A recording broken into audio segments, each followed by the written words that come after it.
नमस्कार दोस्तों। डैडी ने इतने गाने फिल्मों में और फिल्मों से अलहदा भी लिखे हैं जिनमें से अधिकतर गाने अब भी ट्रेंडिंग में चल रहे हैं। पर आज मैं जिस गाने के बारे में डैडी से पूछूंगी उस गीत के पिक्चराइजेशन ने मनोज कुमार जी का स्क्रीन पर पोज ही बदल कर रख दिया था। जीते रहो मेरे प्यारे देशवासियों। हाँ जी। आप सबको मेरा प्यार भरा प्रणाम, सलाम, सत श्री अकाल और गुड इवनिंग। गुड़िया यानी मेरी बड़ी बेटी शैली यादव, इसका मन रहता है कि मैं डैडी को दिखाए जाऊँ। मैं मंच पे जब हम लाल किले में खड़े हुए और पूरे देश में हम घूमे तो तब की कविताएं और थी, फिर और कविताएं हुई, फिर और गीत लिखे, फिर और गीत लिखे और फिर हर दौर के गीत लिखते लिखते आज के दौर में आ गए। और आज के दौर में भी आपके गीत ट्रेंडिंग में चल रहे हैं। तो आज का ये वीडियो जो है रिक्वेस्टेड वीडियो है और काफी टाइम से इस गीत के ऊपर डिमांड आ रही थी कि आपसे पूछा जाए, लेकिन कभी कभी व्यस्तताएं या सर्कमस्टांसेस ऐसे बन जाते हैं कि उस गीत के अलावा किसी और गीत की फिल्म रोटी कपड़ा और मकान के गीत की बात आज हम लोग यहाँ पर करेंगे। वैसे तो मैं ना भूलूंगा और मैं ना भूलूंगी, जैसे ही रोटी कपड़ा और मकान का जिक्र आता है तो केवल जहन में गीत आता है, लेकिन जैसे ही क्लिक दूसरा गीत जो करता है हमारे जहन में वो करता है और नहीं बस और नहीं गम के प्याले और नहीं। ऐसा बेटा कि इस गीत पर भी मुझे फिल्म फेयर ने नॉमिनेट किया था। हाँ। दोनों पे नॉमिनेट, तो मुझे तो इस पे मिला था मैं ना भूलूंगा, और महेंद्र कपूर को उस पे मिला था। और नहीं बस और नहीं। ये जो गीत है, हाँ, इस गीत के बाद मनोज कुमार जी का जो पोज था, हाँ, ऐसे, हाँ, हाँ, ऐसे थोड़ा वो मशहूर हो गया। वही पोज उनका फिर आजीवन चलता ही रहा, आज तक वही पोज चल रहा है। तो ऐसा क्या था इस गीत में, क्या वो गम में बिल्कुल ही डूब गए थे क्या? इस गीत में कैसे बना था ये गीत की, कैसे रचना हुई थी, कैसे बेटे, आप थोड़ा सा आज बताइए। ये बेटे मैं जब नौकरी में भी नहीं आया था और टांग टूट गई थी, हाँ। सब लगड़ा कहने लगे थे, दिल पे बहुत। घर में मैंने कहा अगर नौकरी नहीं की तो घर में इतना बड़ा परिवार है, बहुत गड़बड़ हो जाएगा सारा कुछ। पिताजी रिटायर्ड हो गए थे, तो दिल में बस यही था कि किसी न किसी तरह जितने अभाव थे हो सकते हैं उस समय मेरे पास थे।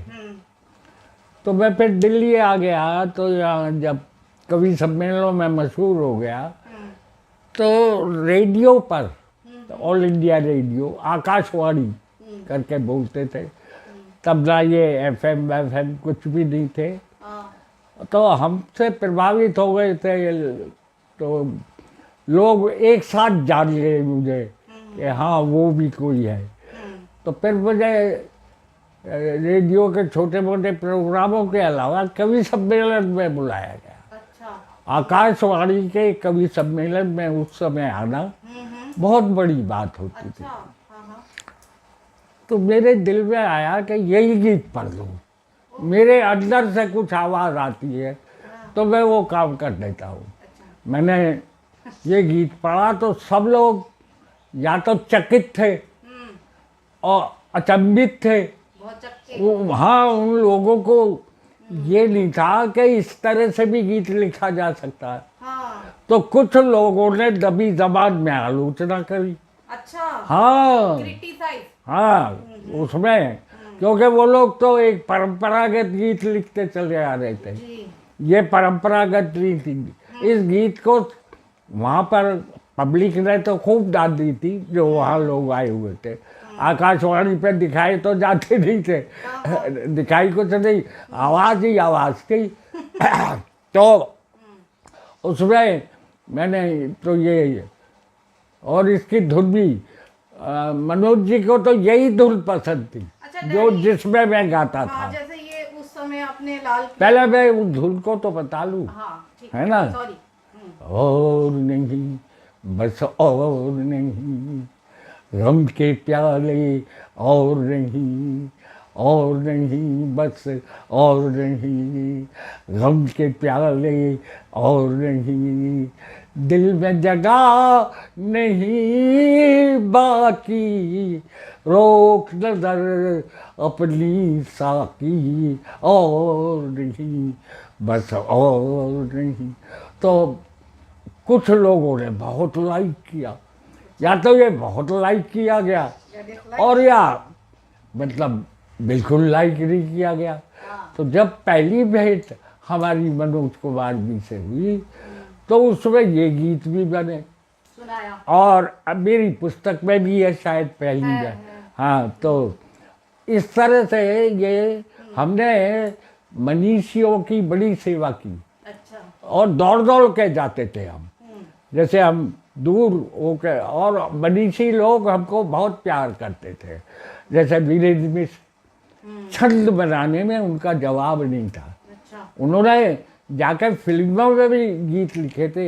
एक राजा हरिश्चंद्र फिल्म आई थी। अच्छा। लता मंगेशकर जी के भाई हृदयनाथ मंगेशकर ने उसका म्यूजिक दिया था। अच्छा। हाँ, तो वो गए थे, लेकिन वो वहाँ जमीन नहीं ले, पर बहुत ही योग्य और बहुत ही प्रेम करने वाले आदमी थे।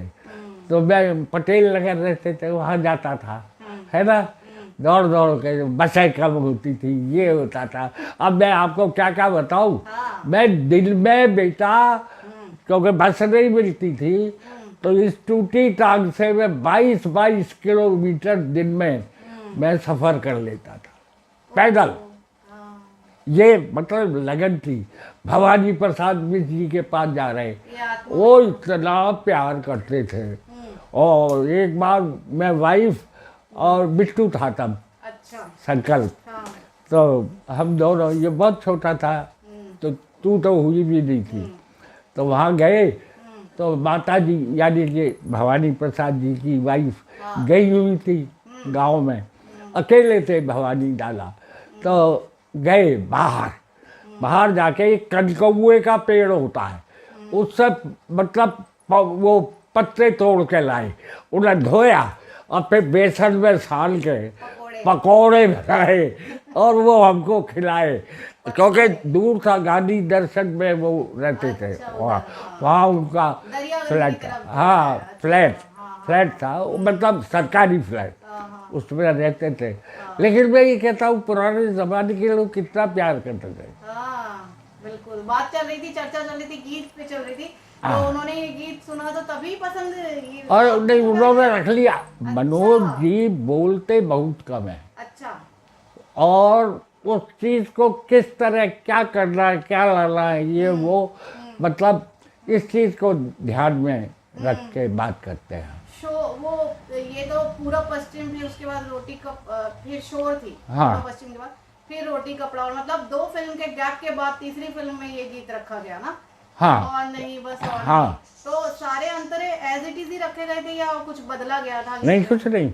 और एंड के उसमें 1-2 लाइन, मतलब बीमार हो गई दुनिया, बेकार हो गई, वो हमारे छंद और थे। अच्छा। मतलब क्योंकि मैं तो अपने ऊपर लिखता हूँ ना, हाँ। चाहे देश के लिए लिख रहा हूँ, जब तक अंदर से मेरे मैं झंझना नहीं जाऊँ, जब तक मेरी पीड़ा मेरे बदन को फाड़ के नहीं आए बाहर, तब तक वो गीत नहीं बदला है। क्या बात है। तो इस तरह का मामला था। बस वो जो है वहाँ बना, और प्यारे भाई और लक्ष्मी जी कितने खुश थे। इसमें पियानो का एक बड़ा मेजर रोल था। पियानो तो शुरू नहीं, वो बीच में जो है ना, हाँ। वो पियानो नहीं है, फिर ये वायलिन को प्यारे भाई ने गिटार की तरह से बजवाया है। दन दन दन दन, वो है ना, ये काबिलियत प्यारे भाई में ही है। हाँ, ये मतलब सुर के साथ पकड़ के, और वो मैं उन्हें देखता रहता था जब रिकॉर्डिंग होती थी, और मैं वहाँ होता था और वो मुझे देखते रहते थे।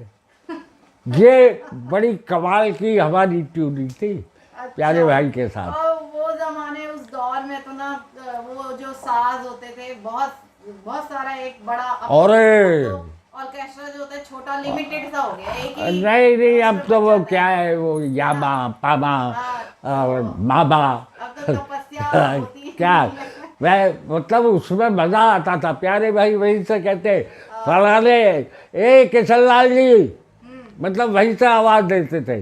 तो मतलब उनको इतना ज्ञान था किस जगह कौन बैठा है, क्या कर रहा है। हाँ हाँ, तो इसकी तैयारी जो हुई थी मतलब कितना समय लग गया था इस गीत की कुछ तैयारी? नहीं, मतलब एक ही दिन? हाँ 1 हफ्ता लगा था इस गीत को। क्यों, पहला गाना यही रिकॉर्ड हुआ था उसका, रोटी कपड़ा मकान का। तो मैं लक्ष्मी जी मतलब डेली बैठते थे।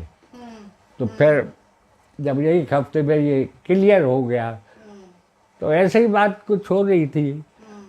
तो प्यारे भाई बोले 1 हफ्ता तो हो गया एक गीत पर अब दूसरों का भी काम मतलब जब वो मेरे गीत करते थे तो किसी और का काम नहीं करते थे। अच्छा, हाँ, पूरी लगन उन सुरों के अगर कोई गीत होते थे तो वो भी उनके बाद भी करते थे। अच्छा, हाँ। तो मतलब कि और उसके बाद दो गीत के लिए नॉमिनेशन था ना? हाँ इस फिल्म के 2 गीत के लिए आपको हाँ, nomination हाँ, था। हाँ, मतलब हाँ। इसमें मैना मुलूंगा मैना हाँ, मुलूंगा दोनों फिल्म पे। फेयर मिला था और उनको महेंद्र कपूर जी को इस और पर नहीं, मिला बस और नहीं। तो मुझे लग रहा है जो लोग जानना चाहते थे इस गीत के बारे में, डैडी ने काफी जानकारी दे ही दी है। और इससे अधिक क्या लोगे, बाकी रिकॉर्ड सुनो। हाँ, माल पैसा खर्च किया करो। और नहीं, बस और नहीं, गम के प्याले और नहीं। तो दोस्तों आप समझ सकते हैं मैंने जिंदगी कैसे जी है। ये गीत नहीं, जिंदगी है। हाँ और जो मेरे पे बीतती चली गई वो मैं गीतों में ढाल के आप लोगों को देता चला गया। हाँ बिल्कुल। और क्या, तो मुझे ऐसा लगता है कि काफ़ी टाइम से रिक्वेस्टेड था कि इस गीत पे चर्चा की जाए, आपसे पूछा जाए। तो जितना जानने के लिए सफिशिएंट है वो डैडी ने बता दिया है। बाकी आप गीत हाँ, को सुनते सपने रहेंगे। नहीं यहाँ तेरे, अपने नहीं यहाँ तेरे, सच्चाई का मोल नहीं, चुप हो जा कुछ बोल नहीं, प्यार प्रीत चिल्लाएगा तो अपना गला गवाएगा, भावुक हो गए। कसमें रख ले सीने पर, पत्थर रख ले सीने पर, कसमें खा ले जीने पर, गौर नहीं है गौर नहीं, परवानों पर गौर नहीं, आंसू आंसू ढलते हैं, अंगारों पर चलते हैं, और नहीं बस और नहीं, गम के प्याले और नहीं।